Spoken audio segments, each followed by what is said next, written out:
今回はただひたすらにオリジナルグッズを作るっていう話をしたいと思います。自分だけのオリジナルグッズを作りたいっていうのは誰しも一度は考えたことがあるはず。ここ数年は家庭用の製造マシンの進化も凄まじくて、今ではそんな夢も簡単に叶えられてしまう時代。ものづくりのハードルも劇的に下がっている。これらの作品も私の家の狭いスペースで、しかもほんのちょっとの作業、ちょっとした時間で仕上げてしまってますからね。今回私が使ったのはレーザーペッカーというレーザー彫刻機なのですが、こんなにコンパクトなのに本格的な彫刻ができるレーザーマシン。まあ趣味レベルで使うにはちょっとオーバースペックな製品なのですけど、すでに何らかの商売をしている人には結構熱いデバイスだとも感じています。特にデザインやハンドメイドを生りとする人がこのレーザーマシンの元を取るのは難しくないはず。下手に発注するよりも本当高品質なものが作れますからね。家庭用レーザー彫刻機がどんなもんか、実際のところ商売に使えるのか、私も半年ほどこの最新のレーザーマシンを使ってまいりましたので、あなたのビジネスや副業に使えるのか、一緒に判断していただければ幸いです。それでは行ってみましょう。はい、それではまず、なぜレーザー彫刻機が必要なのかっていう話をしたいと思います。かつてレーザー加工機といえば高級品であり、工場とかで初期投資が必要な技術だったんですよね。個人が手を出すなんて夢のまた夢。そんな加工が個人レベルで使えるようになっているのです。これにより大量に発注しなければ作れなかったものが小ロットというよりは1個から試せるようになっている。高額なレーザープリンターを買うくらいの値段で本格的なレーザー彫刻マシンが買えてしまうし、木材、革、金属といった手作業では加工できない素材にコンマミリ単位の精度で簡単に彫刻ができる。しかもプリンターと違って後から高いインク代もかかりませんからね。ランニングコストが低く、電気と素材さえあればひたすらに商品も作り出せるわけです。ただ勘違いしてはいけないのは、これ単体で商売が成り立つものではありませんし、正直に言ってしまえば趣味で使いたい程度のモチベーションではすぐに使わなくなるとも思っています。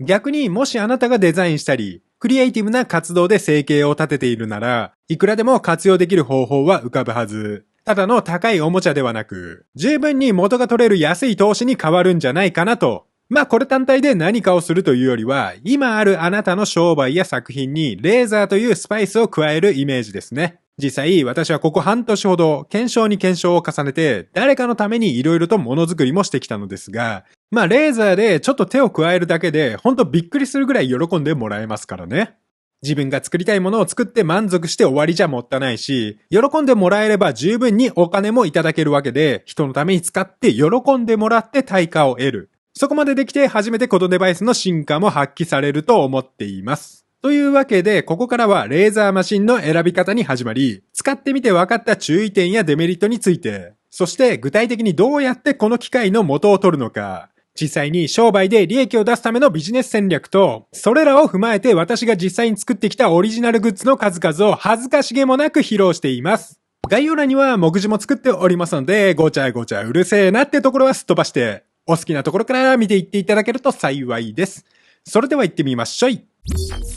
はい。それではまず、レーザー彫刻機の選び方と、このレーザーペッカーを使う理由について話をしたいと思います。昨今家庭用レーザー彫刻機は多く登場していますが、レーザーを使って彫るという基本原則は変わりませんので、何にせよレーザーの種類と特徴について軽く把握しておいた方が良いでしょう。レーザーマシンで使われる一般的なレーザーは CO2 レーザーとダイオードレーザー、あとは金属加工のファイバーレーザーですね。CO2 レーザーは出力の強さが魅力ですが、ガラス管を使う都合本体が大型になりやすく、排気や冷却システム、持ち運びや耐久性、消費電力が高いといったデメリットがあります。一方、ダイオードレーザーはコンパクトであり、持ち運びやすく設置も簡単。複雑な部品もないため製品寿命も長く消費電力も少ないです。透明素材に弱いというデメリットこそありますが、コンパクトで高い耐久性を誇るわけで、個人レベルで使うことを考えると、ダイオードレーザーが最有力候補になるんじゃないかなと。特に今回私が使っているレーザーペッカーは、そのコンパクトなダイオードレーザー機の中でもさらにコンパクト。このサイズ感と手軽さが個人のものづくりにおいて最強であり、それでいて出力も高く本格的なレーザーマシンと同じような彫刻もできる。そしてレーザーペッカーは手で持ったままでも使ったりもできるのです。彫刻素材を機械に入れるのではなく、機械を素材の方へ持っていくことができる。レーザー彫刻機は据え置いて使うという概念も変えてしまったわけです。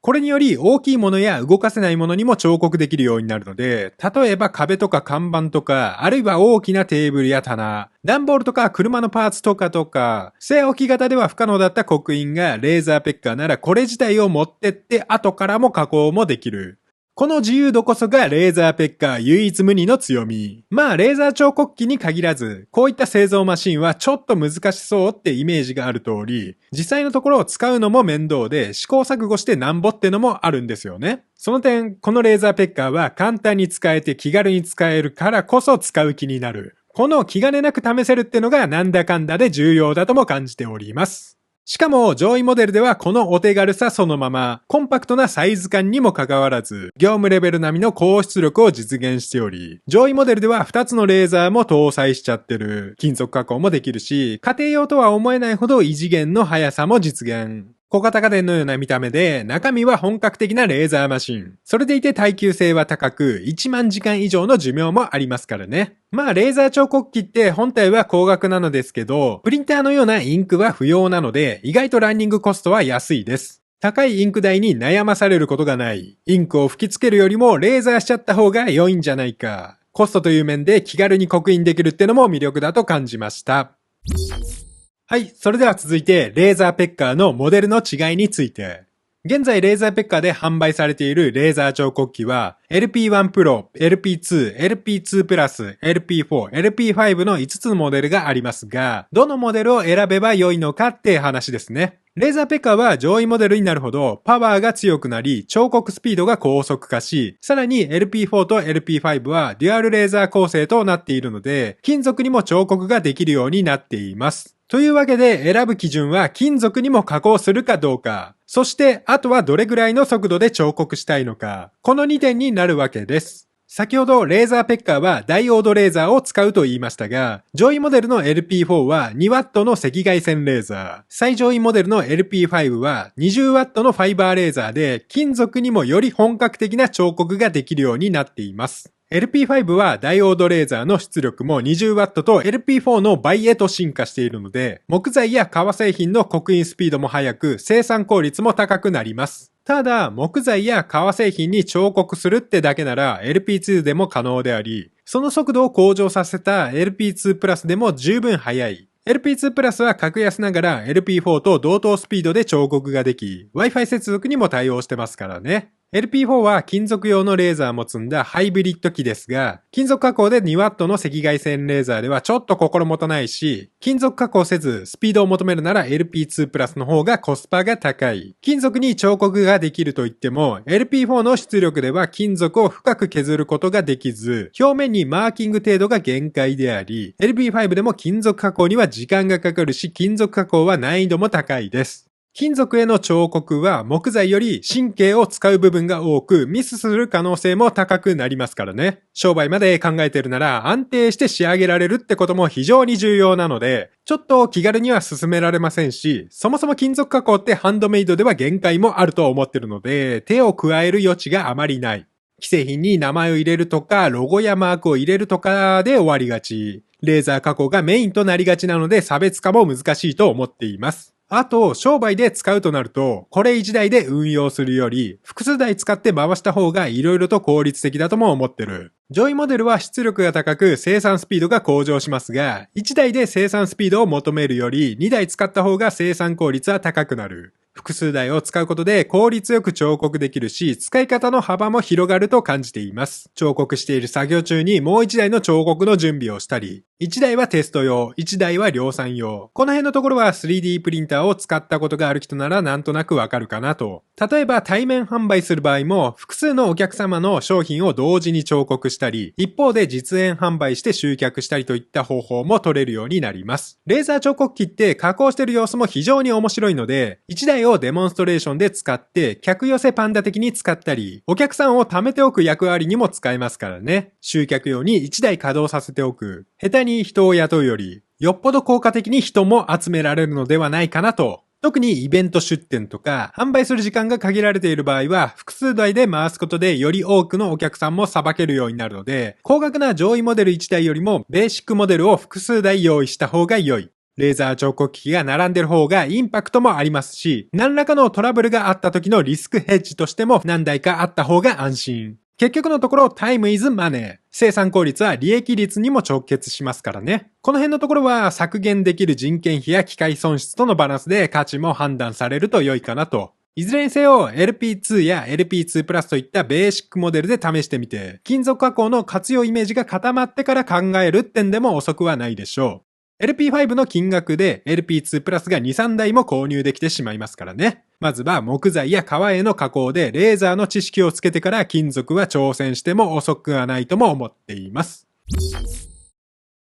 はい、ここからはレーザー彫刻機を使って気になったポイントを、私が使うレーザーペッカーのデメリットについても話をしたいと思います。まず直感的に使えるかといえば、難しいですね。お世辞にも使いやすいとは言えません。アプリは日本語化されているとはいえ、日本語訳が怪しい。基本的に情報も英語ベースが多いですからね。レーザーペッカーアカデミーや公式ブログもありますが、これも日本語に最適化されてない雰囲気があり、わかりづらい。公式サイトではスマホアプリでの解説も多いので、パソコンで使う私は理解するまでもちょっと時間がかかりました。PC 版アプリとスマホアプリで UI や操作性も違いますからね。ダイオードとかの専門用語や謎のカタカナ語とかも出てくるので混乱します。おそらく初心者が一番困るのがパラメータ設定だと思います。素材ごとに推奨設定があるプリセットが用意されているのですが、これもちょっとわかりづらく、この数値はあくまで目安だということ。素材の硬さや種類によって出力、振動、パス、解像度を自分で調節して試行錯誤する必要もあるのです。中でも分かりづらいのが解像度と出力と深さとパスの関係。解像度が細かさ、出力がパワーで、深さがスピードで、パスが回数ですね。アプリ上では深さという文言を使われているので混乱するのですが、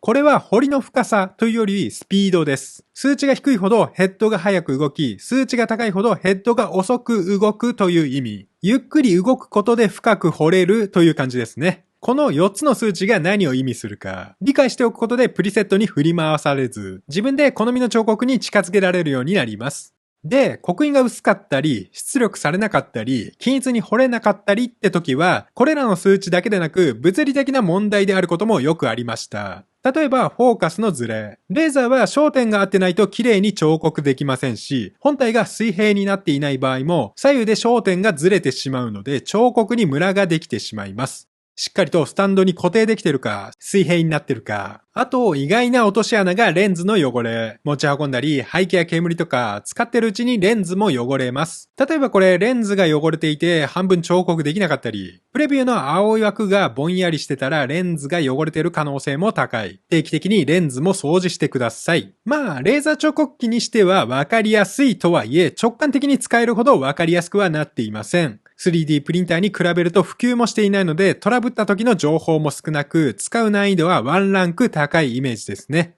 特に素材に対しての出力の調整に関しては私も苦労したので、後ほど詳しく解説したいと思います。はい、続いて気づいた注意点は、レーザー彫刻機は換気できる環境が必須だということ。レーザー彫刻って要は物を焼いている状態なので、当然煙も出るし、強烈な匂いも発生します。天然の油分を含む竹材とか、接着剤を含む MDF 材とか、びっくりするぐらい煙も出るし、皮を焼いた時の動物性の焦げた匂いも強烈。これ換気なしで部屋でやったら火災警報器も鳴るレベル。換気をしていても少なからずモクモクするし、窓の外にも煙や匂いが充満するし、普通に家族に文句も言われますからね。金属加工では粉塵を吸い込んでしまうリスクもあるので、専用の空気清浄機もあった方が良いんですけれども、この空気清浄機がそこそこ高額でまたうるさいんですよ。レーザーペッカー本体の音よりも圧倒的に騒がしいのがこの機械。ファンを最大にすると掃除機並みの音がする。夜間は使えないですね。あと、安全管理も徹底しないと危険です。煙もそうなんですが、木材や革は設定をミスると普通に発火します。新しい素材を試す際には絶対にそばを離れない方が良いし、水や消火器も手の届く場所に常備しておかないとまずい。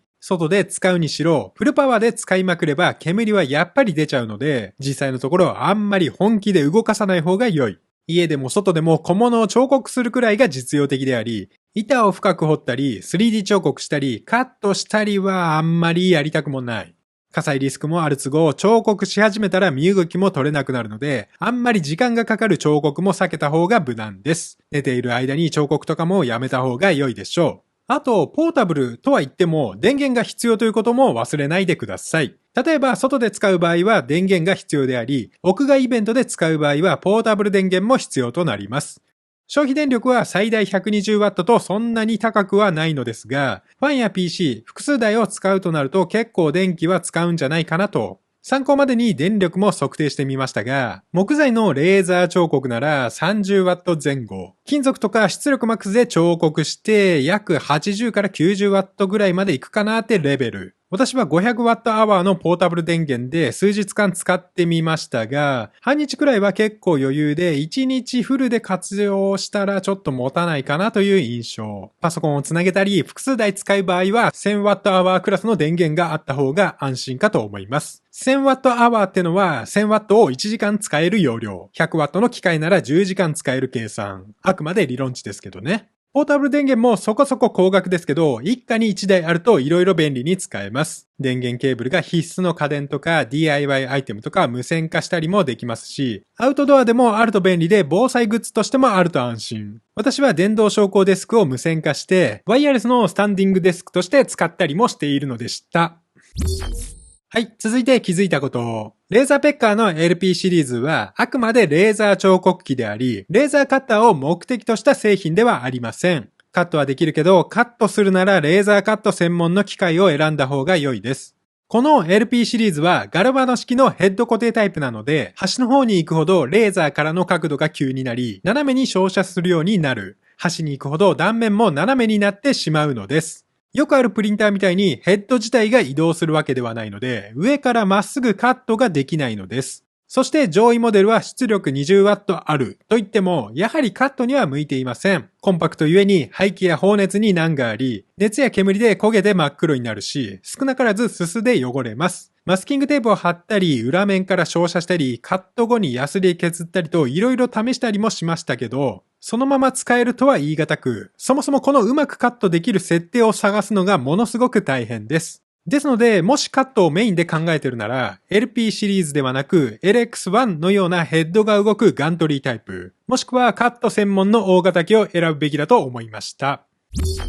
はい、続いての注意点。レーザー彫刻機を使うには、少なからずレーザーについての知識が必要です。レーザー彫刻機自体がマイナーデバイスってのもありますが、レーザーペッカーユーザーもまだまだ少なく情報が少ない。よって、それなりに試行錯誤が必要です。先ほども申し上げた通り、プリセットはあくまで推奨設定。同じ木材、同じステンレスでも物が変われば適切な数値は変わるってこと。例えば木材では柔らかい木、硬い木で結果は全く異なるし、節があればそこの部分だけ色が薄くなったりもする。合板修正材といった加工板ではまた話も変わってくるし、同じ素材を使ったとしても彫刻するデザインや彫刻するサイズが変わればまた仕上がりも変わってしまう。レーザーペッカーには出力をテストする機能もあるんですけれども、これ現行のサイズが変わると結果も大きく変わりますからね。これらは同じ素材で同じ設定でテストしたんですけれども、イラストのサイズが異なるとこんなにも結果が変わってしまうのです。ではどうやって理想に近づけていくのかといえば、それはもうほんと繰り返し彫刻してアイテムごとにベストな設定を探っていくしかないですね。私の場合はその都度出力、深さ、解像度の設定値をメモしてわかるようにしていました。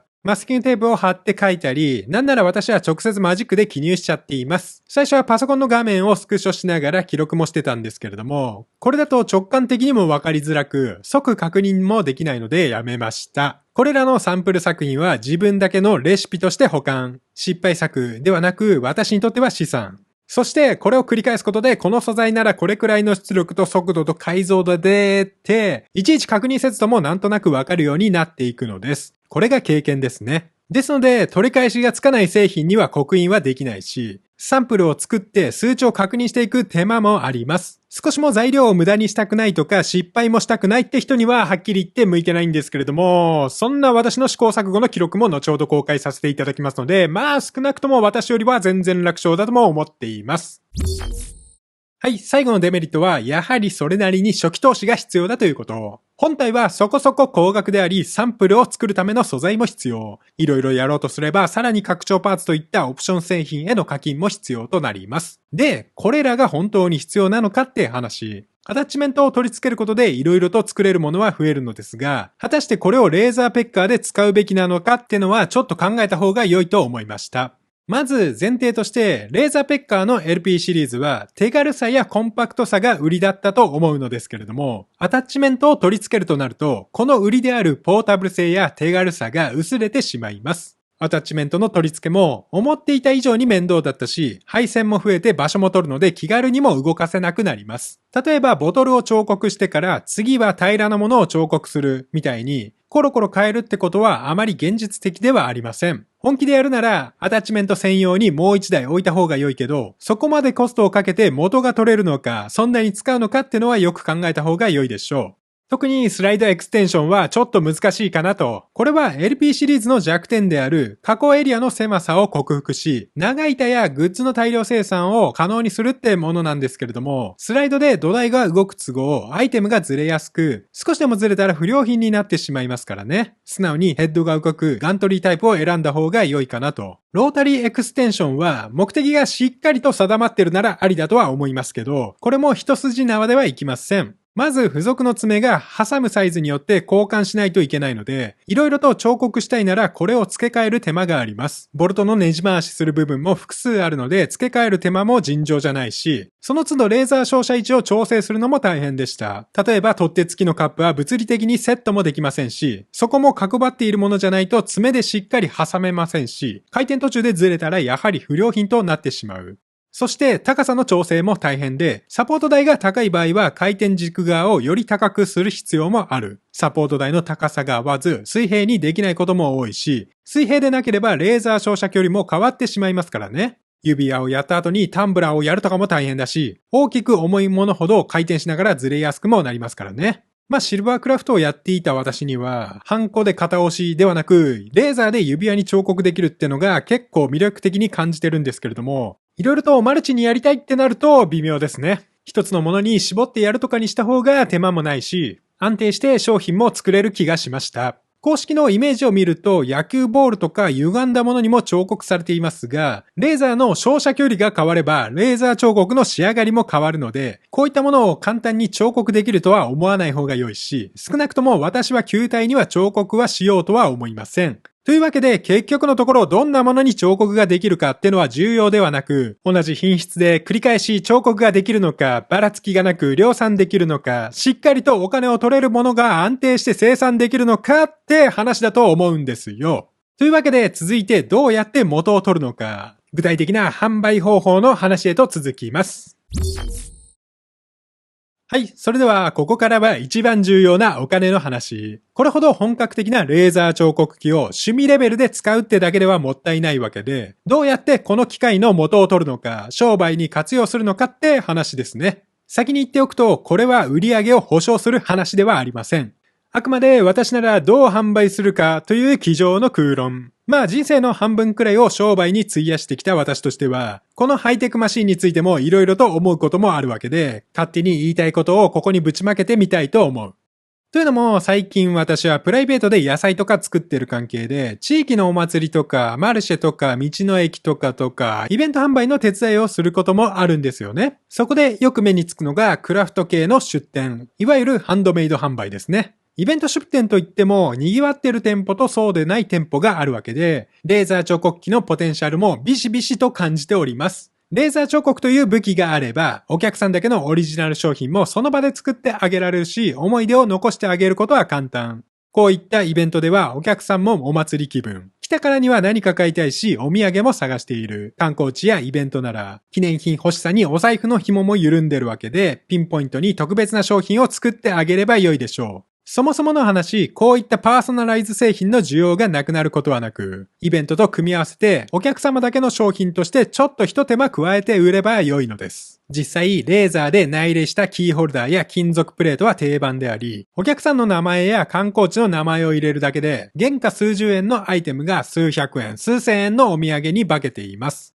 オリジナルのハンドメイド製品と組み合わせれば、商品代金にプラスして500円から1000円ほどのアップセルも可能であり、例えば内入れ1個で500円とすれば10個売って5000円、100個売れば5万円にもなりますからね。ちりつもですね。周りが頑張って作った作品を1個数百円で売ってる中、このマシーンの刻印料だけでそれなりの金額にもなるわけ。観光地やイベント名を入れることで特別感も出せるし、お祭り気分のカップルにペアグッズとして販売するだけで刻印料も2倍取れて同時に2個ずつも売れたりもする。お互いの名前だけでなく記念日とか入れてあげても良いでしょう。専用のギフトボックスに入れてさらに単価アップ。なんならキーホルダーやペアグラスもどうですか？友達にあげませんか？今ならボールペンもつけますよってな具合にさらなるクロスセルも提案できるようになるのです。まあ今言ったのはあくまで一例ですが、イベント出店に限らずクリーマやミンネ、メルカリといったフリマアプリ、EC の楽天市場やアマゾンとかでも内入れ商売は非常に多く見かけますからね。日頃から刻印サービスがどのように販売されているのか、レーザー彫刻をどのように活用しているのか、自分がレーザー加工する側になれば、商売のアイデアもたくさん見つかるようになるとも思っています。はい、続いてレーザー刻印で売れがちな定番アイテムについて。ただ名前を入れるだけでもアップセルが可能と言いましたが、実際のところ名前を入れるだけで売りやすい商品と全然売れない商品があります。定番で売れるアイテムはお金に糸目をつけないジャンル。非日常で使う趣味のアイテムとかギフト商品。あとはトレンド商品。シーズン商品とかもパーソナライズ製品とは相性が良いと思っています。例えば趣味系のトレンドではアウトドアグッズとか昨今ではサウナグッズとかでしょうか。流行りってだけで結構関係ないものでもそれっぽくすれば売れちゃうこともあるので、こういった流行りに合わせてすぐ販売開始してテストできるってのもレーザー彫刻機の利点ですね。大量に発注しなくて良いし、売れ行きに合わせて在庫も調整できる。あと知っておくべきは人間の特性。人は自分のためには財布の紐を締めがちですが、自分が愛するものにはびっくりするくらい財布の紐が緩くなります。守るものがある人が強くなるのか、愛してる自分に酔いしれたいのか、その辺のところはようわからんのですけど、お客様自身ではなく、お客様が愛するものをオリジナル製品にしてあげると、一気に売れやすくなるのは確かです。愛といえば真っ先に浮かぶのは家族。子供や孫へのアイテムは定番ですが、家族のつながりが希薄となっている昨今。孫よりも熱いのがペットグッズ。今や人々はペットに子供以上にお金をかけるとさえ言われてますからね。クラフト系のイベントでよく見かけるのもペット関連グッズ。家にいる猫よりも一緒に散歩できる犬、ドッグマルシェですね。どこに行っても売っているのが犬用の首輪や迷子札、ドッグタグってやつ。これに名前と連絡先を入れるだけで1000円。この板の原価なんてほんとたかが知れてますからね。あとは車関連グッズとかでしょうか。車は家に次ぐ大きな買い物。車好きのお金のかけ方も尋常じゃないし、車ならキーホルダーも売りやすいし、マグネットのステッカーとかティッシュケースとかゴミ箱とか、車に置くものならこじつけでも良いからカー用品で選びがち。こういったペット用品とかカー用品ってある程度バリエーションも限られており、犬種や車種も限られるので、デザインをパターン化して販売もしやすいです。お客様の乗る車に合わせてオリジナルデザインを用意して差別化するのも面白いと思うんだけど、車のエンブレムやロゴを勝手に入れちゃうと商標権に抵触するので気をつけて。まあテンプレート販売は内入れビジネスの肝。似顔絵のように一人一人作る必要もないのにその場であなたのために作ったようにできる。なんちゃってパーソナライズ化するってのが効率が良い。デザインを作っておいて裏側に名前を入れるとかもレーザーペッカーなら簡単にできますからね。そしてこういった愛するものに組み合わせて売りやすいのがシーズン商品。クリスマスのオーナメント、正月の玄関飾り、犬にサンタの格好をさせたり、みかんを乗っけてみたり、別に欲しくもないのになんか買ってしまう縁起物みたいな商品。デザインも使い回せてシーズン対応もできる。ちょっと干支のデザインを加えるだけでオリジナリティも出るし、今年の年号に変えるだけで毎年年末年始は売れちゃうんじゃないの？まあこういったシーズンイベントに合わせて簡単に加工できるのもレーザーマシン。デザインは使い回してすぐ作れるし、組み合わせていくほどにバリエーションも増える。在庫リスクが嫌なら見本だけ作って当日注文を受けてから制作も可能ですからね。シーズンアイテムってシーズンが終わるとセールになったりもするので、そういったものを大量に仕入れて翌年まで保管してまた定価で売ったりもしたりもしていたのが私です。あと、こういった刻印サービスで一番相性が良いのがパーソナライズギフトですね。自分のためなら買わないけど、誰かのためなら買ってしまうというのは先ほど申し上げた通り。人へのプレゼントってなると、またまた使うお財布が別になるので、抑えるべきはギフト需要。どんな時にプレゼントをあげたくなりますか？そんな誰かのための記念品までも作ってあげたら良い。お客様がプレゼントをあげる人のために作ってあげることで、そのプレゼントが特別となり、特別なプレゼントをあげるお客様自身も特別な人になりますからね。例えば出産や結婚、子供の七五三とか両親の還暦祝いとか、祝い事に合わせたギフトグッズとかも間違いないし、これからの受験シーズンならお守り的な合格祈願グッズを作ったり、日本には八百万の神という考え方もあるし、神社でなくとも何せよ弦は担ぎたい、キットカット戦略。イベント用のテンプレートデザインも一回作っておけば色々と使い回せるわけで、寿って書いておけば祝い事で使えるし、とりあえずハッピーでテンションが上がってるならお金も使いたくもなるでしょう。まあ色々とカスタマイズできるテンプレートが増えることで、内例以上のオリジナリティは出せるわけで、世界で一つしかないという価値も増していくはず。結果、お客さんの満足度も高くなり、後の商売にもつながっていくとも思っています。はい、続いてデザインをどう作るかって話ですね。私を含めデザインなんてできないって人は多いと思うのですが、デザインってのも簡単にできる時代になっています。まあデザインセンスって一朝一夕で身につくものではなく、デザインをしたことがない人のデザインってほんと壊滅的に終わってることも多いので、自分でデザインしない方が良かったりもしますからね。例えば今では似顔絵のイラストも簡単に作れるようになっている。写真を撮ってアプリの機能でイラストっぽくすることもできるし、AI を使えば本当人が描いたような本格的な似顔絵にして、その似顔絵からそれっぽいロゴデザインまでも作ってくれたりもする。先ほどの犬のイラストや車のイラストだって、私はほぼほぼ AI にお願いして作りまくってましたからね。私がこれほどまでにコストをかけずデザインを量産できたのも AI のおかげ。AI にお願いすれば簡単にバリエーションデザインは作れますし、なんなら似顔絵と愛犬を組み合わせたり、さらに愛車に載せたりといったイラストも AI に指示するだけでできてしまうのです。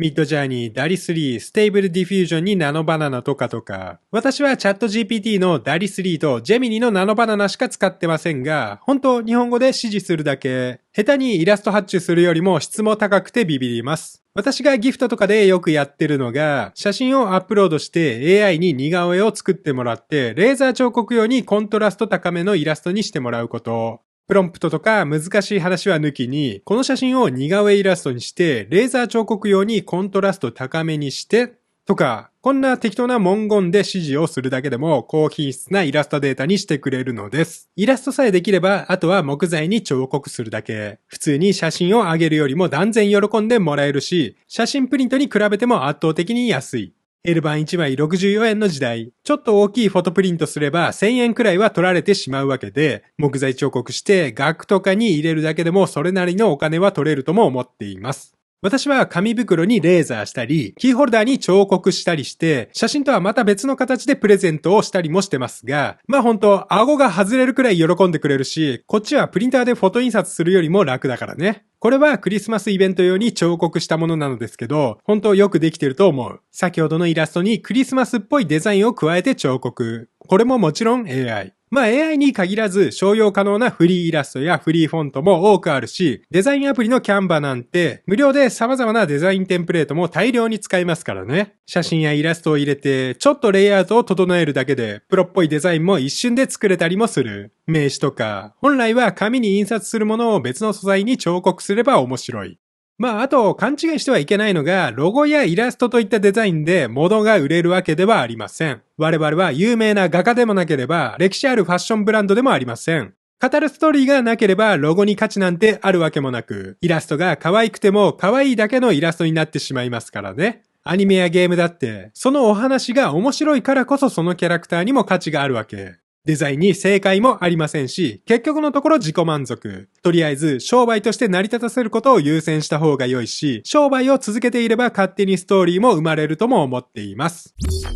はい、続いて客単価アップの戦略を考えたいと思います。個人が一人で対応できるお客様なんて限られているので、どうやって一人一人の単価を上げるのかって話。イベント販売に参加して思うのが、しっかりと利益まで考えてない人が多い。別に楽しいからいいやって、いいっちゃいいんですけれども、利益が出てればもっと長く続けられますし、自分とお客様だけでなく自分の周りの人たち、身近な人たちももっと幸せになるんじゃないかなって思ってます。原価率もそうですが、出店費用とか設備コスト、在庫リスクにサンプル作成コスト、自分の人件費とか、あとは税金。インボイス制度もあり、個人は結構厳しい時代。なんとなくやってると赤字どころか延滞税を食らっちゃいますからね。で、刻印料でアップセールするってのは先ほど申し上げた通り。片面500円で両面で1000円くらいは取った方が良いと思うし、あとは刻印用のイラストデータを作ってあげて2000円とか、一度イラストデータを作ったらそれを他の商品にも提案したり、キーホルダーからコースターやスマホケースに展開してセット販売してみたり、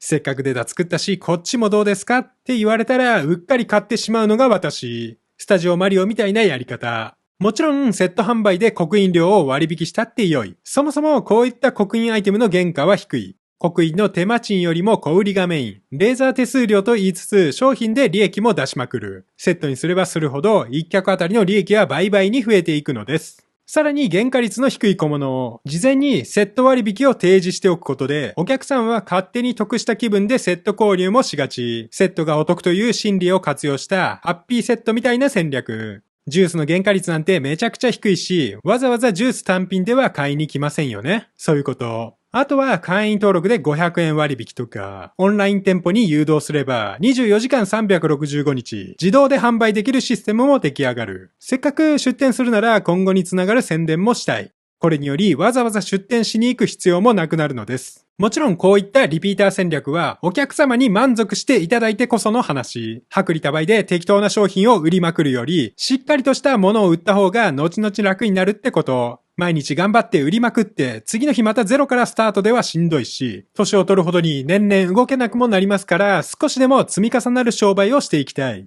どうしても目先の利益ばかり追いがちなのですが、どちらかといえば信用が積み重なる売り方をしていきたい。SNS の時代ですからね。悪い噂はすぐに広まりますし、SNS のアカウントが名刺代わりにもなる時代。フォロワーが多ければイベントの集客にも使えますし、となるとインスタフォローで500円オフとか半額とかも有効ですね。フォロワーが多いってだけで人気店だとも思っちゃうから、ぜひともチャンネル登録してほしい。結局のところ、お客様を呼ぶのはお客様。1時間待ちの行列店、予約の取れない人気店、完全紹介制の隠れ家とか、社会的証明の心理を活用したお店が増えているのも事実。自分の価値観なんてものは結構当てにもならないもので、他人の評価を正解とする本能があるってのもあながち嘘ではないと思っています。ちょっと考えれば色々と活用方法は出てきますし、こういった儲けのからくりを考えてパッケージ化して販売するのがフランチャイズ。言うは易し、行うは難しい。現実はそんなに甘くはないし、こういった現実をリスク少なく経験できるのも、レーザー彫刻機の良いところなんじゃないかなとも思いました。はい、続いて利益に直結する原価の話。商売でやるなら利益を出さないといけないので、原価を安くする工夫を怠ってはいけません。ハンドメイドってなると作ることばかり気を取られがちですが、重要なのは原価を抑えること、安く仕入れること、売る方も買う方も価格が最重要であり、仕入れは一言でもありません。例えば素材を安く仕入れる工夫、革をどこで仕入れるのか、デシ単位で仕入れるのか、余った端材までもしっかりと活用できているのか、SDGs やサステナビリティ志向の高まりもあり、本来は捨てるものをうまく活用することを評価されたりもする。環境に優しいっていうのはただ、お金もかからず一石二鳥。あと、卸売業から仕入れがちですが、卸だって小売に売って利益を出していることも忘れてはいけません。まとめて売れば卸売であり、元を辿ってみればほぼ中国製品。卸売業者だって自社で製品を作っているわけではなく、中華サイトに売ってる商品と実は同じ商品ってことも多いのです。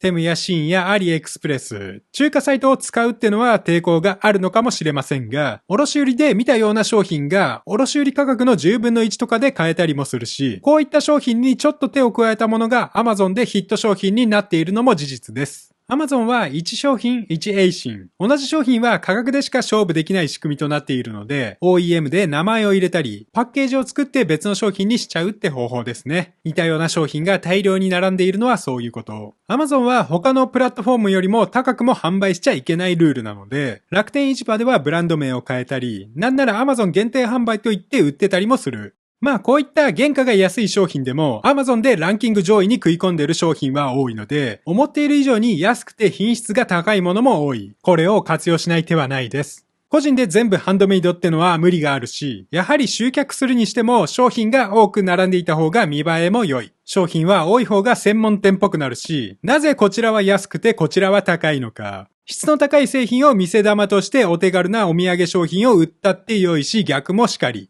全部自分で作る必要もないし、こういったことはどこぞのブランドだってやっていること。ハイブランドはライセンス貸しで商売もしていますからね。百貨店で売ってるギフトタオルとかパンツとかもライセンス商品が多い。そして百貨店は小売りで儲けてるのではなかったりもする。例えば丸いグループの営業利益の大部分はカード事業。エポスカードというカードローンで大きな利益を出している。ショッピングを入り口にカードを獲得し、リボ払いへの敷居も下げているのです。Amazon だって Amazon が在庫を持つ商品は限られるし、ほとんどが Amazon マーケットプレイスの商品であり、プラットフォーム手数料で膨大な利益を出していたりもする。まあ何が言いたいのかっていうと、見せ玉と売り玉は違ったりすることも多いわけで、ハンドメイドにこだわることで自分の首を絞めないように、もっと柔軟に臨機応変に商売しても良いんじゃないかなと思っています。はい、最後の戦略というよりは、レーザー彫刻機を活用する上での注意点ですね。まあここまで聞いていただけた方ならなんとなく理解されているかと思いますが、レーザーペッカーがあればお金を稼げるというわけではありません。ただ単に名前を入れてあげるとか、レーザーを体験させてあげるってだけで儲かるなら誰も苦労はしません。例えば子供が描いた絵を適当な端材に彫刻する。レーザー体験といえば耳障りは良いかもしれませんが、その体験が本当に楽しいのか、それで作った作品が使えるものなのか、自分がもらって嬉しいのかってのはちょっと考えてみた方が良いかとも思います。子供だから、イベントだから、マルシェだからって舐めちゃいけません。そこには本気で生計を立てている人がいるわけです。いや、私初心者だから、副業だからって言い訳をしたところで、売り上げが上がるわけではありませんし、むしろ逆効果だということも理解しておいてください。厳しいですね。まあ、レーザー加工自体も何も特別な技術というわけでもなく、もちろん今までもあった技術ですからね。企業が使うような本格的なレーザー加工が個人でも使えるってことに意味があり、レーザー彫刻はあくまで商品価値を高める手段の一つ。これを売りにしてはいけないのです。これは先ほどのデザインが良ければ売れるわけではないといった話にも似ているのですが、素材が良ければ売れるわけではないし、技術が高ければ売れるわけでもありません。あなたが持っている手札をお客さんのニーズに合わせてうまく組み合わせることでお客さんに喜んでいただけて、それでお金がもらえるわけですね。喜んでもらえれば信用が生まれ、お客様がリピーターとなり、それがブランドとなる。こうなって初めて自分で作った商品にロゴがあることに意味も生まれるんじゃないかなと。ストーリーがあればそのロゴに価値が出るというのは先ほど申し上げた通り。レーザー加工なら商品に合わせてロゴを微調整するのも簡単。手作りで数が作れないなら、あえてナンバリングしてより希少性を高めても良いと思います。おしんや焼き印だと、それ自体を作るのもコストがかかるし、刻印する手間もある。一旦作ってしまった焼き印はデザイン変更も効きませんからね。まあせっかくロゴやデザインを作るのであれば、レーザー加工にこだわらず、他の方法でデザインを有効活用してみても良いかもしれません。キーホルダーが売れるなら T シャツやバッグも売れるのではないか。プリント加工は発注して一緒に販売してはどうか。誰かのために頑張って作ったデザイン。自分でも使いたくなるのは必然。スウェットにしてみんなで着てたら楽しいし、こうやって一手間加えながら徐々に商品を増やしていく。レーザーペッカーから始まるストーリーがあったって良いとも思いました。はい。それでは散々5択を並べたところで、ここからが今回の本題。じゃあ実際お前はどんなアイテムを作ってんだって話ですね。デザインをなりわいとせず、ハンドメイド素人でもある私が試行錯誤してきた記録をここに残しておきたいと思う。これを見て活用できるイメージが湧くなら試してみる価値は十分あると思うし、全然ダメじゃんって人はバシバシ辛辣なコメントで盛り上がっていただけると幸いです。実際に作った作品とともに出力の数値とかも記載しておりますが、同じ素材でも実際に彫刻してみると物によって仕上がりが大きく変わってしまうことが多々あるっていうのは先ほど申し上げた通り。ですので私が使った設定ってのはくれぐれも参考までにお願いします。あと AI イラストを使う場合は権利にも気をつけてください。商売として販売するとなると権利関係はクリアにしておかないと後で痛い目に遭います。パロディっぽいデザインやどっかで見たことのあるキャラクター、ロゴ、フォントには当然ですが著作権や商標権があります。私を含め誰かがやってるから大丈夫ってわけではありませんし、実際に販売する際は利用規約やライセンスを確認した上で最終的な判断と責任はご自身でお願いします。というわけでまず基本の素材、木材彫刻から。まず DIY で余っていた2倍材ですね。木材も柔らかく、彫刻スピードも速く、何にも考えなしに彫刻してもそこそこ綺麗に彫刻できます。プリセット、バスウッド板のデフォルト設定でも綺麗に刻印できましたけど、ちょっと薄い気がしないでもない。こちらは両方とも解像度 1K で、左側が出力35、深さ35で、右側が出力38、深さ35。2K 解像度の出力30、深さ50でこんな感じ。解像度を高くするなら、出力や深さの数値を半減させないとダメっていういい例。めちゃくちゃ深く掘れてますけど、すすがついちゃってます。表面は焦げついて黒くなるというよりは、すすがついて黒くなるので、表面にマスキングテープを貼ることでより深くも彫刻できるようになります。こちらは結婚式のウェルカムボード風のデザイン。白く塗装してマスキングテープを貼って作ってみました。これ左右ともに 2K 解像度なのですけれども、マスキングテープの厚み分、数値に反映させるのが難しかったし、量産するとなるといちいちテープを貼って剥がしてっていうのは結構面倒です。なるべくならマスキングテープを貼らずとも綺麗に彫刻できる設定を探した方が良いですね。こちらはマスキングテープを貼らずに彫刻したもの。こちらは親族の写真をイラスト化して彫刻したもの。写真をうまく彫刻するコツは、事前にコントラストを高くなるように調整しておくこと。レーザー彫刻はモノクロの世界。黒はより黒く、白はより白く加工しておく必要があります。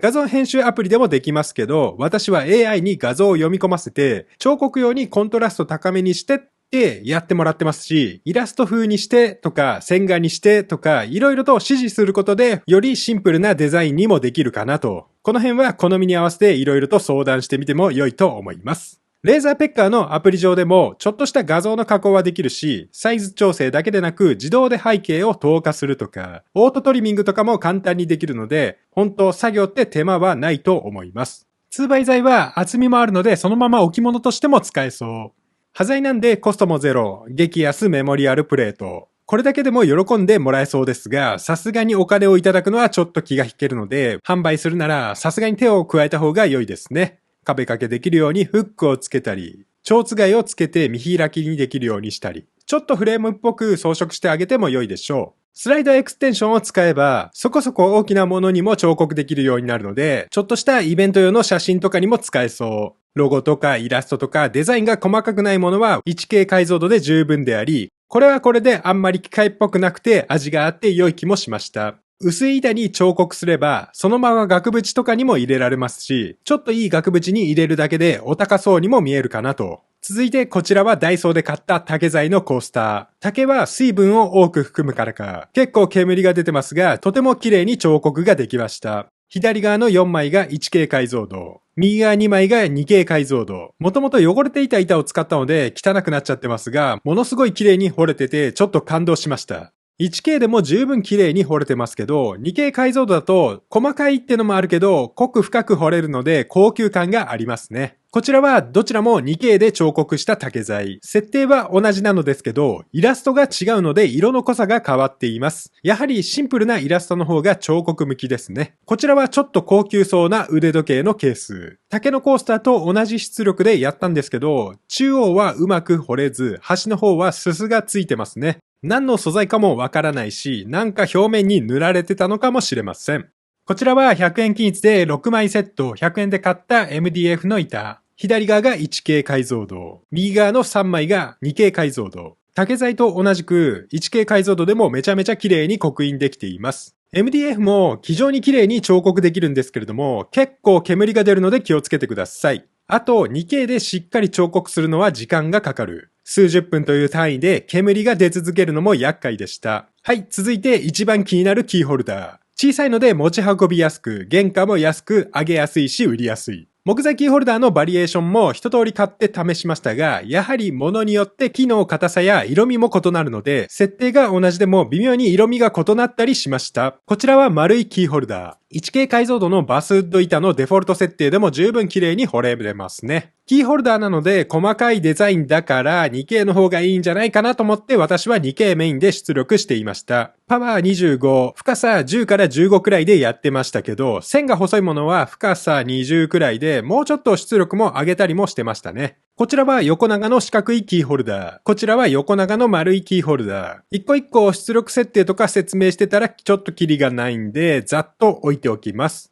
先ほどの数値を基準に私の感覚を頼りにデザインに合わせて設定を調整していました。キーホルダーって細かいんで、デザインが細かいと色つぶれも起こしてしまいます。例えばこれは文字のところに細かいデザインがあったんで、背景をシンプルにして文字がしっかり映るようにしたりもしています。同じデザインでも並べたりとかちっちゃくしたりで結構雰囲気も変わるんで、こういうのでバリエーションを作っても面白いんじゃないかなと。あとは文字をちょっと入れるだけでもそれっぽくもなったりもしますね。お店の商品では英語の文字だけ書いて売ってたりもするので、イラストよりもフォントにこだわった方が良いかなと。これはちょっとキーホルダーとのバランスが悪くて見た目がいまいちですね。彫刻するものに対してのイラストの位置、バランスとかも結構重要だと思っています。こちらは細長い直方体のキーホルダー。これくらい小さくなるとデザインもシンプルなものにした方が良いですね。黒が多いデザインだとそこにパワーも集中して焦げちゃって色つぶれしちゃってます。これ4面全部彫刻できるんで面白いんですけど、4面彫刻するとなると結構面倒です。横長なので文字とかとの相性は良いかと思いますが、逆にイラストを入れるんだったらシンプルなものにしないと潰れちゃいます。文字は濃いめで 2K のパワー25、深さ17。イラストの方は 2K のパワー17、深さ17くらいで落ち着いています。こちらは金属付きのキーホルダー。同じ木材なんですけれども、こちらの木の方が硬くてサイズも小さいので出力設定もちょっと高めにして印字するようにしています。デザインもシンプルで線が太い方がいいですね。やっぱり金具がつくとちょっと見た目が良く、実際持った時の感じも重いので高級感があります。原価も倍くらい違うんですけれども、しっかり濃く彫るだけで結構高そう。追加で裏側の金属に名前を彫ったりしても良いでしょう。こちらはフェイクレザーと板が組み合わさったキーホルダー。これは逆にちょっと安っぽい。木がペラペラで軽い。やっぱり重さは大事ですね。あとこれ、キーホルダーに彫刻してて気づいたんですけど、左側が上になるように彫刻した方が良いです。右側にリングが来ると、なんか逆さっぽいデザインになってしまうかと思います。はい、続いて木のポール。ロータリーエクステンションを使えば、こういった丸いポールにも彫刻ができます。木の棒の上下に折り目などを取り付けただけのなんちゃって一脚にレーザー彫刻してみました。このロータリーエクステンションがすごいのが、ポールの直径を入力すれば、その円の形に合わせて自動的にイラストも調整してくれるのですよね。こちらは直径の数値を間違えてやってしまったので歪んでるんですけれども、正しく入力すればちゃんとポール径に合わせて綺麗に歪みなく彫刻もしてくれます。続いてボールペンも同じように彫刻。これはお子さんが受験の方に向けて合格祈願を願って作った滑らないおじさん。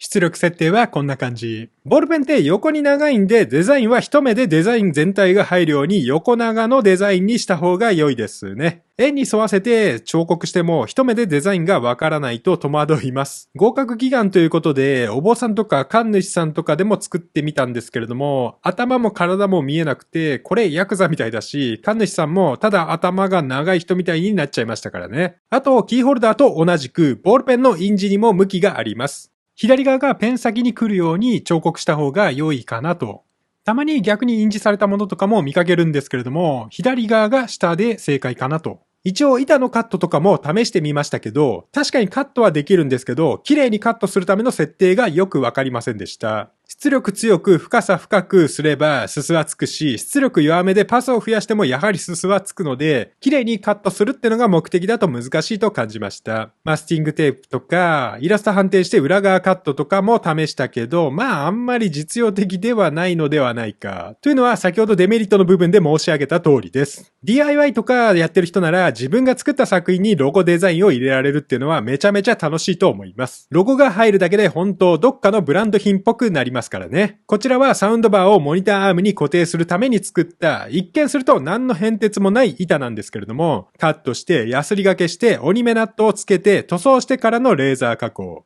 ただの板でもちょっと手を加えて専用に加工することで欲しい人はいるでしょう。マスキングテープ貼ってロゴも深掘りしてるんで結構かっこよくないですか？これは自作のデスクシェルフに刻印をしたもの。デスクシェルフなんて足に板を乗っけるだけで作れますからね。ネジ穴をボンディングで埋めて塗装して一点一点ニスを塗ってって考えたらまあ2万円くらいは取りたくもなる気持ちもわからなくもない。こちらもマスキングテープを貼ってさっきよりも深掘り。ロゴが深掘りされてるだけで結構高級品に見える。作りは悪いけどね。まあ市販品でもレーザー彫刻されている製品は多いので、どれくらいの濃さで彫刻しているのか、市場調査してみるのも面白いと思います。意外と市販品は彫刻が薄かったりもするのでした。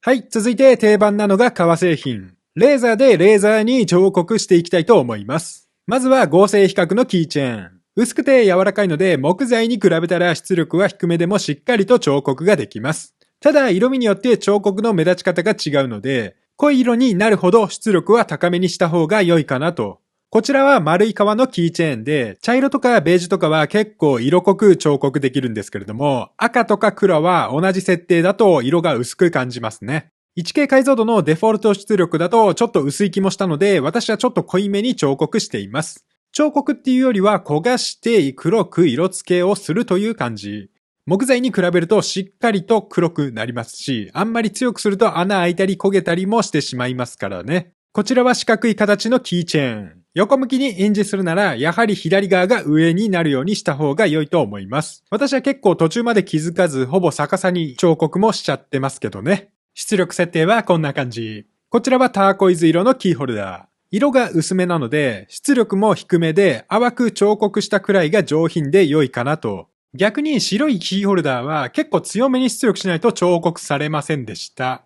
続いて本革の彫刻。こちらは日焼けさせたヌメ革のマウスパッドに彫刻したものですね。後からでも正確に彫刻できるのはすごい。こちらは本革で作ったミニポーチ。まだら模様の安い革で作ったので微妙だったんですけれども、ロゴを入れたらそれっぽくなりました。結構細かく彫刻しても文字が潰れてないし、これも作った後に彫刻して、この仕上がりってのが素晴らしい。ただ彫刻したところがちょっと薄くなってしまうので、薄い皮1枚で仕上げてるところはやらない方が良いかもしれません。実はこれ微妙に穴も開いちゃってる。厚みのある皮に彫刻した方が見栄えも良いですからね。こちらは床革でちょっと分厚いミニポーチ。本当焼き印したみたいな仕上がり。以前は打刻で刻印してたんですけれども、これなら刻印も楽で綺麗だし、後からできるし、普通にこれだけで十分価値がある。こちらはよくあるカットレザーにそのまま彫刻したもの。木材と同じく大判彫刻もできるかなって試したものになります。解像度 1K で特に潰れることなく綺麗に彫刻できてますけど、途中で線が入ってしまってるのはスライドエクステンションが引っかかったからだと思う。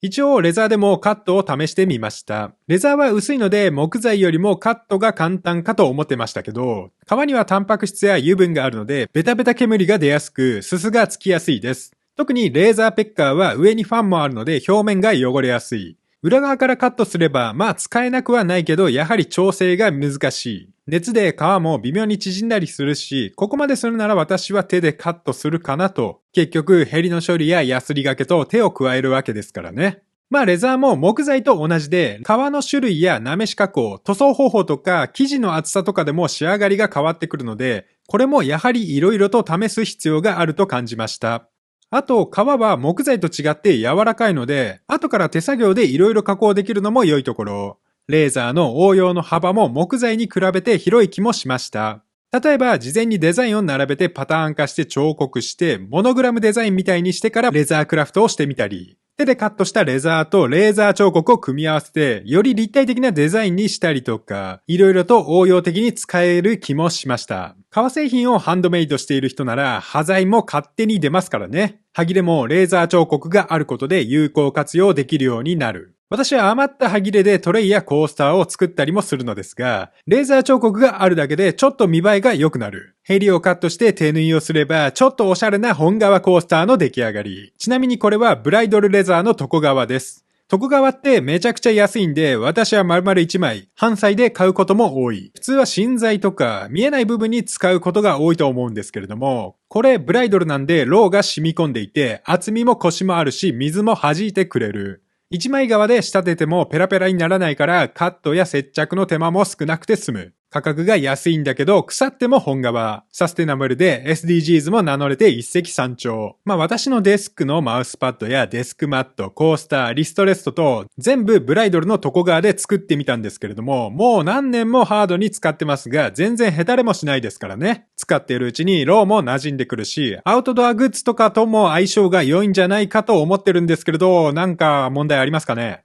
こういった自分で作ったものにロゴを刻印して、ナイフとかも一緒に刻印すれば、何そのブランドってなるし、高額なガレージブランドのマウントの取り合いからも解放される。あと、本当の歯切れ革は、他の素材と組み合わせて使うのも面白いと思ってます。これは本革にレーザー刻印して、金属フレームに革を貼り付けただけ。ファスナートップとかペンダントトップとか、キーホルダーを仕入れるよりも安いですからね。一手間加えるだけでそれっぽくなり、本革ですって一言で勝手に高級感も出てしまう。こっちがヌメ革でこっちは安い歯切れ革。正直革の違いってあんまり見た目ではわからないので、どちらかといえば金属の方にこだわった方が良いんじゃないかなと。本革という素材を使ってるってことが重要で、見た目は金属の方が重要だと思っています。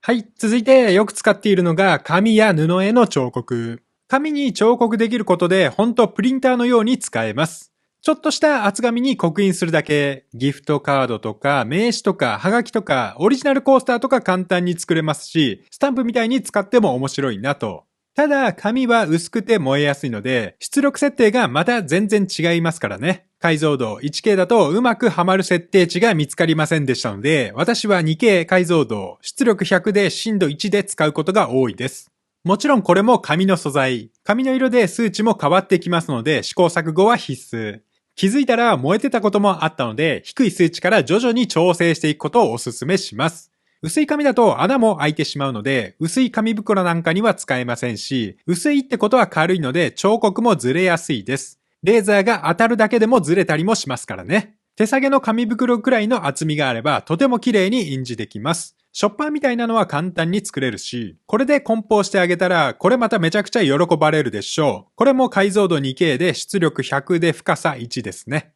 段ボールとかは強度もあって比較的燃えづらいので、速度もゆっくりにしてしっかり彫刻もできます。これは 1K の出力30、深さ20。こちらは出力47、深さ6。塗装してある段ボールとかにも彫刻できるので、梱包シール代わりに住所とかメッセージやイラストを彫刻しても面白いかなと。商品化する、人に販売する上で甘く見ない方が良いのがパッケージですよね。梱包に手間をかけるだけで同じ商品でも高級に見えるし、逆に梱包が雑ってだけで安っぽくも見えてしまいます。見栄えが良ければ食べ物も美味しく感じるし、丁寧に梱包するだけでクレーム率はめちゃめちゃ下がりますからね。そして紙の彫刻と同じように使えるのが布への彫刻。布は表面が平らで密度が高い生地ほど綺麗に彫刻できます。平織りのキャンバス地やホロ布とか帆布とか、綾織りのデニムとか、ツイル生地とかですね。逆にニット系の T シャツやスウェットは向いてないと思っています。布製品も身近に転がってるので色々と試してみても面白いと思いました。はい、続いて上位モデルで可能な金属加工について。私は LP5 を使っているので、1064nm で 20W のパルスファイバーレーザーを使って彫刻してみました。まずはステンレスのキーホルダー。いずれも 2K 解像度で彫刻していますが、平らで綺麗なステンレスプレートなら特に難しいこともないですね。いずれも設定の数値は微妙に異なるのですが、どれも綺麗に彫刻ができています。こちらも定番のドッグタグ。電話番号はちょっと細かいんですけれども、これぐらい細かくても綺麗に彫刻できますね。続いて、キャンプとかで使うシェラカップ。こちらも 2K 解像度で彫刻。高さがあるんで、ちょっと不安だったんですけれども、非常にうまくいきました。こちらはウイスキーとかを入れるスキットル、ヒップフラスコですね。シェラカップと同じ設定で彫刻しましたが、端の方が歪んでいるので、両サイドがちょっと薄くなっちゃっています。こちらはステンレスのクリップ。掴む部分が斜めになっているので、水平になるように調整したんですけれども、手の掴む部分だけちょっと歪んでいるので、ここだけ色が薄くなっちゃってますね。これはネックレスプレート。チェーンを取り付ければオリジナルネックレスの出来上がり。超小さいんですけど試行錯誤してなんとか綺麗に彫刻できました。ここまでデザインが小さくなると極端にパワーも弱くなるようで、この辺の設定の調整が非常に難しいと感じました。設定も同じで商品も同じように並べて連続して試しても彫刻されてなかったり、左右で印字の濃さが違ったりもしました。使い古した指輪でも試してみましたけど、こちらは汚いながらも彫刻されているので、やはり素材の問題なのか。かといってステンレスのカップで試したら、また場所によって彫刻されなかったり、途中から色味が変わったりもしたので、表面の汚れとかも関係ありそうです。このカップは新品ではなく、以前使っていたものですからね。新品のステンレスのコップで試したところうまくいきましたが、微妙にムラはあるのでちょっと難しいですね。金属の反射とかも関係してそう。ステンレスでも比較的マットな質感のものはうまくいく印象がありますからね。先ほども金属加工は難易度が高いと言いましたが、木材とかで使うダイオードレーザーに比べて明らかに質にばらつきがあります。この辺は焦点が合ってないのか、使う素材のせいなのか、歪んでいるのか、色味が問題なのか、ちょっと原因がわからないことも多かったです。パルスレーザーは目に見えず、ピントがちょっとずれただけでも彫刻できないってのも痛い。周波数という数値も増え、設定や環境の違いで彫刻したい部分が黒くなったり白くなったりもしますし、カラー彫刻できるって言ってますけど、これはかなり難しいです。例えばこのステンレスプレートもちょっと反り返ってるんで、下の方がいまいち。この真鍮コインも周波数が違うだけでこんなに刻印も変わる。薄いアルミのプレートとかも反り返っていたら彫刻が安定しないし、金属は少なからず反射するってのも難しい気がしました。色味は明るいものより暗いものの方が圧倒的に綺麗に印字もできます。濃い色の金属が間違いない。黒いメタルのカードケースはめちゃめちゃ綺麗に刻印できてますからね。あと、同じステンレスボトルでも塗装加工してあるものはダイオードレーザーを使った方が良いです。金属を削るのではなく、表面の塗装だけを剥がす。下の銀色を出すのが目的ですからね。例えばこのイエティのマグカップ。金属用のパルスレーザーで彫刻したんですけれども、綺麗に彫刻できたものの塗装が焦げて黒くなっちゃったんですよね。下のイエティロゴみたいに銀色にしたいならダイオードレーザーで表面の塗装だけ削らないといけないってこと。それを理解した上で試したのがこちら。いずれも綺麗に彫刻はできたのですけど、なぜか黄色のボトルだけ同じ設定で黒くなっちゃいました。はい、やっぱり難しいですね。金属もそれなりに色々と試したんだけど、私には再現性高く綺麗にやる方法がいまいちわからなかったし、やっぱり時間がかかるんですよね。特に金属カッタや 3D 彫刻、カラー彫刻あたりはちょっと現実的ではないかなと。金属カットもできるくらいのパワーがあるって話なんだなーってくらいにしておいた方が無難だとも思いました。はい、続いてガラス製品ですね。ガラスに加工する場合は木材と同じダイオードレーザーを使います。ただ、レーザーは透明なものを通り抜けてしまいますので、このままでは彫れません。彫刻する前にマジックで塗り塗りして彫刻してください。彫刻した後はエタノールで拭いてみると、なかなか綺麗に印字はされてますね。黒いマジックがカスカスになってきちゃったので、茶色いマジックで塗装してもやってみたりもしましたけど、やはり黒で塗装した方が綺麗に彫刻はできます。茶色だと透けちゃって彫刻も薄いですね。濡れた新聞紙でくるんで彫刻するって方法も見かけたので試してみましたが、思った以上にうまくもできませんでした。続いてガラスと似たような透明のアクリル板。ガラスと同じくマジックを塗って彫刻してみましたが、ガラスよりも綺麗に彫刻できる印象です。ガラスは硬く融点もめちゃめちゃ高いので、どちらかというと砕けているような仕上がり。表面がザラッとしてるんですよね。一方、アクリル樹脂は熱で溶けて気化するので、彫った表面が滑らかで、エッジも比較的シャープに出ている。表面もあんまりザラザラしないし、光が当たった時も綺麗だし、反対側から見ても綺麗なので、反転させて彫刻しても良いですね。とはいえ、アクリルに彫刻したこの板を何に使うのかってのが思い浮かばない。さすがにアクリルカットは無理なので、これを使って何かするってのも難しいと思いました。やっぱり実際使うとなると、やはりガラスのグラスとかボトルぐらいになるんじゃないかなと。となると、ロータリーエクステンションも必要になるし、固定する手間があり、固定できる形状も限られる。このボトルも底が丸まってるのでできなかったり。そもそも透明なものを彫刻できるようにするのに黒くする手間がありますからね。透明なものはちょっと使いどころが難しいと感じました。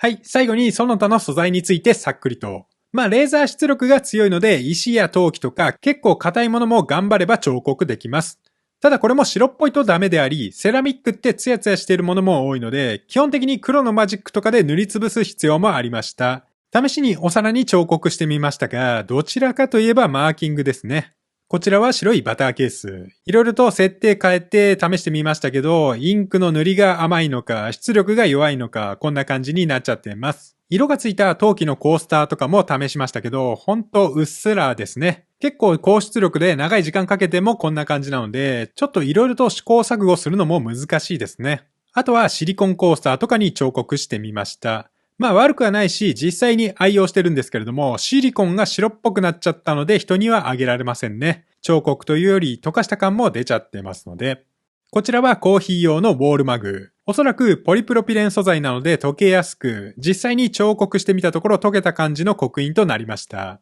深く彫刻しようとすると溶けた感じも増してしまうので、いまいち。あとは食べ物に彫刻してたりもするんですけれども、個人的に工業マシンで食べ物に加工するのは気が引けるし、衛生的にもどうなのよって思ってしまった時点で人にあげるのも無理でしょう。あと、インパクトがあるのは石へのレーザー加工ですね。小石くらいなら彫刻時間も短くて結構綺麗に印刷もできますので、めちゃめちゃ面白いんですけど、実際使えるかといえば難しいところですね。使うとしてもお店の看板にするとかですかね。こんなんも加工できるんですよって置いておくとか。あと、個人的に使えそうだなって思ったのが 3D プリンターで作ったものへの彫刻。これ PLA フィラメントのプライムタワーなんですけれども、結構綺麗に彫刻できてびっくり。3D データで作るものとはまた違ったものが作れるし、後から彫刻できるってのも面白いんですよね。他にもレーザーペッカーの活用アイデア、その他のレシピについては公式サイトに色々とありますので、実際に使えるかどうかというのは各々で判断していただけると幸いです。まあこういったものはこの製品が多目的に使えるってことのいわば見せ玉であり、我々も使うとするならば同じように見せ玉くらいで抑えた方が良いとも思いました。はい、最後にまとめです。ここ半年ほどいろいろなものに彫刻して参りましたが、家庭用のこんなに小さなマシンでこれほどまで綺麗に彫刻できるのは素直にすごいと思いました。特に木材や本革の彫刻は簡単で、その辺に売っているものと遜色なく、むしろより深く綺麗に彫刻できたりもするので、しれっと私がグッズ販売したとしても、何の違和感もなくやっていけるんじゃないかなと、我ながら言うのもなんなんですが、その辺で売ってる推し活グッズより全然よくできてますからね。ただ一つ勘違いしないでほしいのは、これ一台あれば日々の生活が豊かになるってわけではありません。ちゃんと活用方法を考えて、頭も体も使って初めて意味がある道具だということ。とはいえ、これがあるだけで視野が広がるのも事実です。世の中にはレーザー彫刻された商品が非常に多くあり、私もレーザーペッカーを使うようになってからそれらが目につきまくり、自分も同じようにできると分かればアイデアも勝手に出てくるし、今回私が考えたアイデアだって氷山の一角。私が知ってるやり方なんてたかが知れてるし、皆さんのビジネスに組み合わせて使ったら面白いとも思う。そうやって手段を増やして組み合わせていくことで他にはない唯一無二の商品も作っていけるんじゃないかなと。技術が進化してアイデアを形にするコストも下がっていますからね。AI という強力なツールもあるわけで、資本力がないから時間がないからスキルがないからってますます言い訳も聞かなくなって困ってる。こんな動画を作ってる私も致命傷にならない程度の失敗を繰り返しまくって今に至りますからね。この先どうなるかもわからないってのは私とて同じこと。好きあらばこのレーザーペッカーを使ってちゃっかりお小遣い稼ぎもしていきたいなと思いました。というわけで今回はこの辺でおしまい。